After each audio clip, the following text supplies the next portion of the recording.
Hi guys, it is 12:09 October 12th. I can't sleep. So I thought I would read you the warning letter I've just got. This is from Habitat Housing Society and Options, apparently. And it goes like this. October 9th, 2019. To Vanessa Mollard at 406 13350 Old Yale Road, Surrey, BC, Victor 3 Thomas, 3 Charlie 7.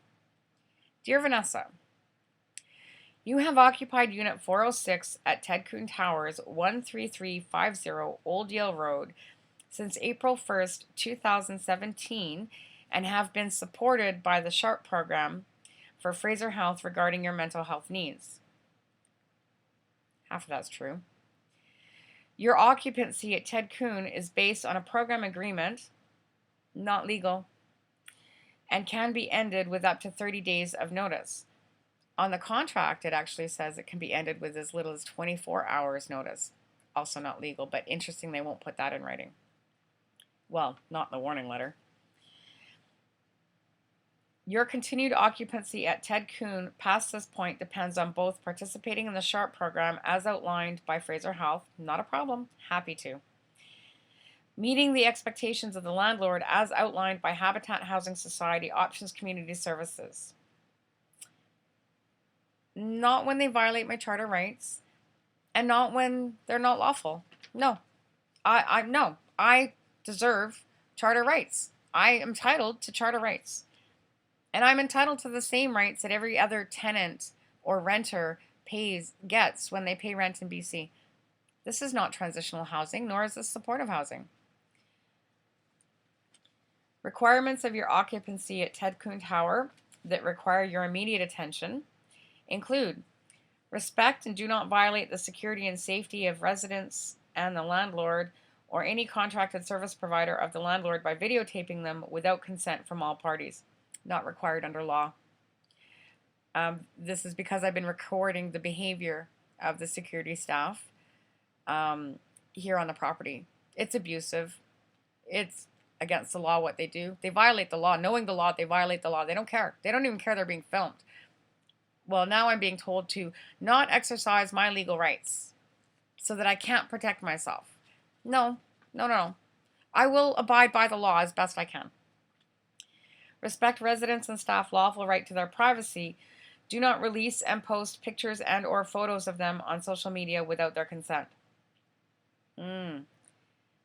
I need to look more into that, but if you don't want to be posted on YouTube, or the internet, don't abuse people in public. Don't break the law and, think you can just get away with it. How about we address the abuses that have occurred towards the residents? See, that's never been addressed here. They won't address that. But they will make people homeless if you address the abuse that we have to deal with at their hands. Interesting, hey? Comply with Ted Coon guest sign-in and out procedure appropriately. Also illegal. The RTA just ruled against a housing provider in regards to having, to sign your guests in and out.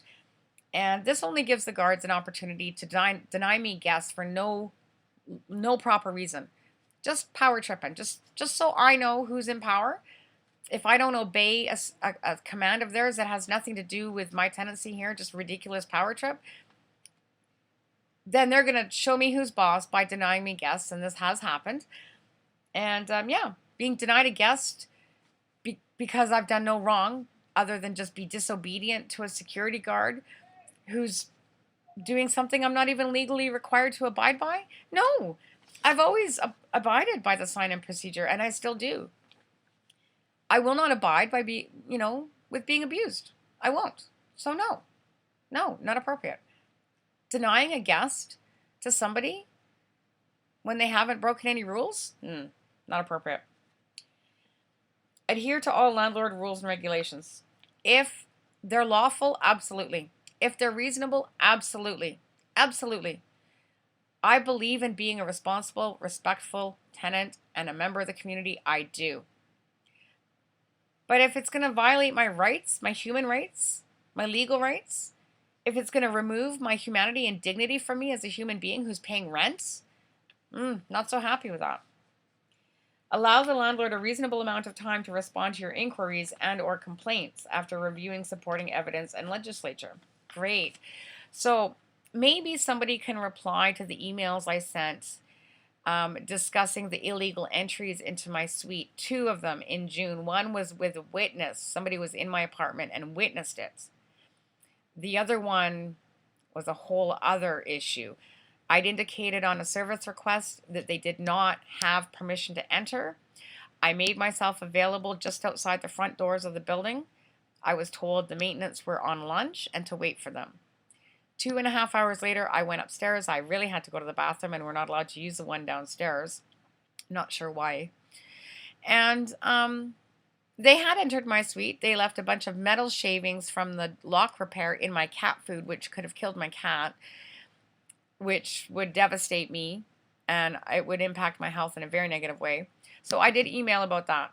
And then the second one, a few days later, I had a friend sitting in my house for the day. I'd gone to the beach. Everybody knew. I mean, I walked out of the building geared up for the beach for the day, including my barbecue. And funny how just a few hours later, I guess, or sometime later, it was around 11 something, I guess, staff just entered my suite, maintenance, to apparently deal with a leak that I'd reported maybe a month ago that had never been dealt with. Interesting. So when you put in service requests, they often get lost, and you have to keep doing it over and over, or they just ignore them. And they certainly don't respond to all the emails, and they certainly don't respond to significant major issues when you communicate by email. I would love to communicate with my landlord in a way that generates some responses. Love to. Haven't been always able to, which is why I now record, because it seems to be the only way to get anything done. They're prepared to extend my occupancy for 2 months if I do as they say. So this is all written on behalf of Habitat Housing Society. Options website says that it's Options that makes the decisions and runs this property.